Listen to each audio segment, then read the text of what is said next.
Hello, this is Meldy Acabo from the Department of Communication and Humanities. This week's lesson will tackle on the concepts of art improvisation, its example, and to promote awareness of its values.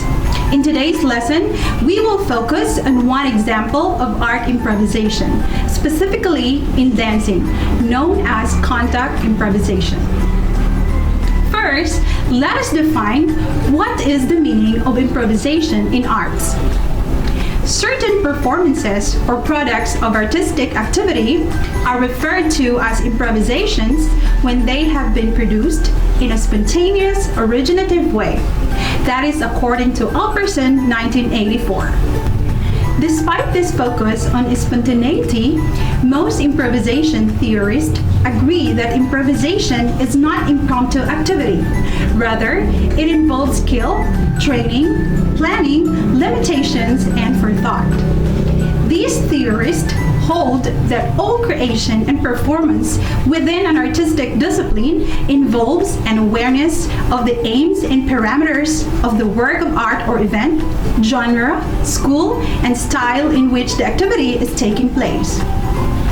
Music, theater, and dance, however, are more likely to use improvisation to refer to a particular method, mode, or feature of a performance practice. Here is the brief history of contact improvisation. Contact improvisation is an improvisational dance form that has its roots in the early history of what has come to be known as postmodern dance. The form grew out of a performance score called Magnesium, developed by Steve Paxton in the 1972. That was rooted in an exploration of how two buddies can improvise freely with a shared point of contact. Subsequently, he gathered together a group of dancers who worked intensively together before presenting the work again to an audience, this time under the name Contact Improvisations. The following are the list of fundamental skills and techniques of contact improvisation. First is the stand or the small dance. This is a simple meditation. First step is to find a comfortable standing position. Second, scan the body for extension and inefficient ways of holding the body and allow it to become more easily aligned with less unnecessary muscle use. Second is rolling point of contact. It refers to two bodies touching in one area or point of contact.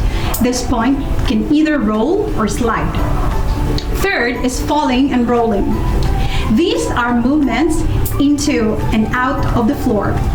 To support the pursuit of more and more precarious situations, it is necessary to learn how to move into and out of the floor more fluidly at greater speeds and from greater heights. Fourth, weight exchange, counterbalance, and off balance. These refer to mutual support, neither partner on the base of support, but being supported by the other.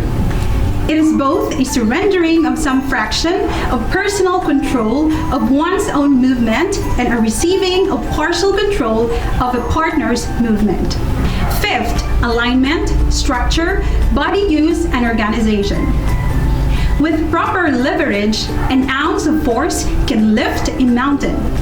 Through focus on one's skeletal alignment and body use, one can lift and support weight with greater ease and freedom.